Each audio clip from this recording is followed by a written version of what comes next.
परमेश्वर के नाम की महिमा हो। परमेश्वर के प्यारे बच्चों, आज हम बाइबल में से उसकी प्रथम पुस्तक उत्पत्ति का 43वां अध्याय पढ़ेंगे। देश में अकाल और भी भयंकर होता गया। जब वह अन्न जो वे मिस्र से ले आए थे समाप्त हो गया, तब उनके पिता ने उनसे कहा, फिर जाकर हमारे लिए थोड़ी सी भोजन वस्तु मोल ले आओ। तब यहूदा ने उससे कहा, उस पुरुष ने हमको चेतावनी देकर कहा, यदि तुम्हारा भाई तुम्हारे संग ना आए तो तुम मेरे सम्मुख ना आने पाओगे। इसलिए यदि तू हमारे भाई को हमारे संग भेजे, तब तो हम जाकर तेरे लिए भोजन वस्तु मोल ले आएंगे, परंतु यदि तू उसको ना भेजे तो हम ना जाएंगे, क्योंकि उस पुरुष ने हमसे कहा, यदि तुम्हारा भाई तुम्हारे संग ना हो तो तुम मेरे सम्मुख आने ना पाओगे। तब इज़राइल ने कहा, तुमने उस पुरुष को यह बताकर कि हमारा एक और भाई है, क्यों मुझसे बुरा बर्ताव किया? उन्होंने कहा, जब उस पुरुष ने हमारी और हमारे कुटुंबियों की स्थिति के विषय में इस रीति पूछा, क्या तुम्हारा पिता अब तक जीवित है? क्या तुम्हारे कोई और भाई भी है? तब हमने इन प्रश्नों के अनुसार उससे वर्णन किया। फिर हम क्या जानते थे कि वह कहेगा, अपने भाई को यहाँ ले आओ। फिर यहूदा ने अपने पिता इज़राइल से कहा, उस लड़के को मेरे संग भेज दे कि हम चले जाएं। इससे हम और तू और हमारे बाल बच्चे मरने न पाएंगे, वरन जीवित रहेंगे। मैं उसका जामीन होता हूँ, मेरे ही हाथ से तू उसको वापस लेना।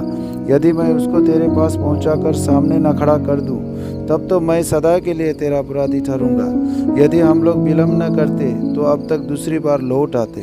तब उसके पिता इज़राइल ने उनसे कहा, यदि सचमुच ऐसी ही बात है तो यह करो।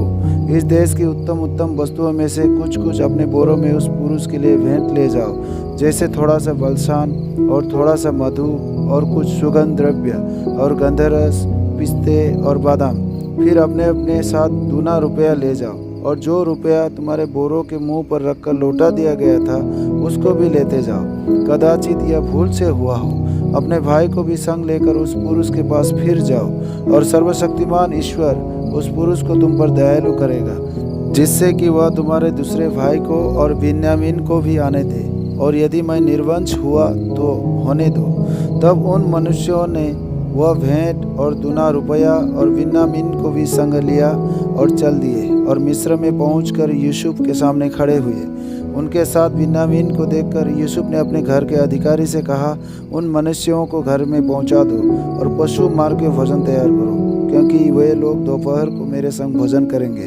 तब वह अधिकारी पुरुष यूसुफ के कहने के अनुसार उन पुरुषों को यूसुफ के घर में ले गया। जब वे यूसुफ के घर में पहुंचाए गए, तब वे आपस में डर कर कहने लगे, जो रुपया पहली बार हमारे बोरों में लौटा दिया गया था, उसी के कारण हम भीतर पहुंचाए गए हैं, जिससे कि वह पुरुष हम पर टूट पड़े और हमें वश में करके अपने दास बनाए और हमारे गधों को भी छीन ले। तब वे यूसुफ के घर के अधिकारी के निकट जाकर घर के द्वार पर इस प्रकार कहने लगे, हे हमारे प्रभु, जब हम पहली बार अन्न मोल लेने आए थे, तब हमने सराय में पहुंचकर अपने बोरों को खोला तो क्या देखा कि एक एक जन का पूरा पूरा रुपया उसके बोरे के मुंह पर रखा है। इसलिए हम उसको अपने साथ फिर लेते आए हैं, और दूसरा रुपया भी भोजन वस्तु मोल लेने के लिए लाए हैं। हम नहीं जानते कि हमारा रुपया हमारे बोरों में किसने रख दिया था। उसने कहा, तुम्हारा कुशल हो, मत डरो। तुम्हारा परमेश्वर, जो तुम्हारे पिता का भी परमेश्वर है, उसी ने तुमको तुम्हारे बोरों में धन दिया होगा। तुम्हारा रुपया तो मुझको मिल गया था। फिर उसने सिमोन को निकालकर उसके संग कर दिया। तब उस जन ने उन मनुष्यों को यूसुफ के घर में ले जाकर जल दिया। तब उन्होंने अपने पाँवों को धोया, और फिर उसने उनके गधों के लिए चारा दिया।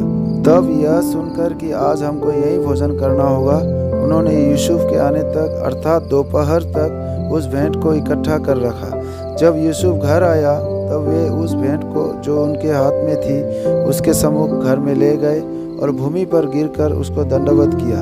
उसने उनका कुशल पूछा और कहा, क्या तुम्हारा वह बूढ़ा पिता जिसकी तुमने चर्चा की थी कुशल से है? क्या वह अब तक जीवित है? उन्होंने कहा, हाँ, तेरा दास हमारा पिता कुशल से है और अब तक जीवित है। तब उन्होंने सिर झुकाकर फिर दंडवत किया। तब उसने आंखें उठाकर और अपने सगे भाई बिन्यामीन को देखकर पूछा, क्या तुम्हारा वह छोटा भाई जिसकी चर्चा तुमने मुझसे की थी यही है? फिर उसने कहा, हे मेरे पुत्र, परमेश्वर तुझ पर अनुग्रह करे। तो अपने भाई के स्नेह से मन भर आने के कारण और यह सोचकर कि मैं कहाँ जाकर रोऊं, यूसुफ तुरंत अपनी कोठरी में गया और वहाँ रो पड़ा। फिर अपना मुंह धोकर निकल आया और अपने को शांत कर कहा, भोजन परोसो। तब उन्होंने उसके लिए तो अलग और भाइयों के लिए भी अलग और जो मिस्री उसके संग खाते थे उनके लिए भी अलग भोजन परोसा, इसलिए कि मिस्री इब्रियों के साथ भोजन नहीं कर सकते, वरन मिस्री ऐसा करना घृणित समझते थे। और यूसुफ के भाई उसके सामने बड़े बड़े पहले और छोटे छोटे पीछे अपनी अपनी अवस्था के अनुसार क्रम से बैठाए गए। यह देख वे विस्मित होकर एक दूसरे की ओर देखने लगे। तब यूसुफ अपने सामने से भोजन वस्तुएं उठा उठा के उनके पास भेजने लगा और बिन्यामीन को अपने भाइयों से 5 गुना भोजन वस्तु मिली। इस प्रकार उन्होंने उसके संग मन माना खाया पिया। परमेश्वर इन वचनों से आपको आशीष दे।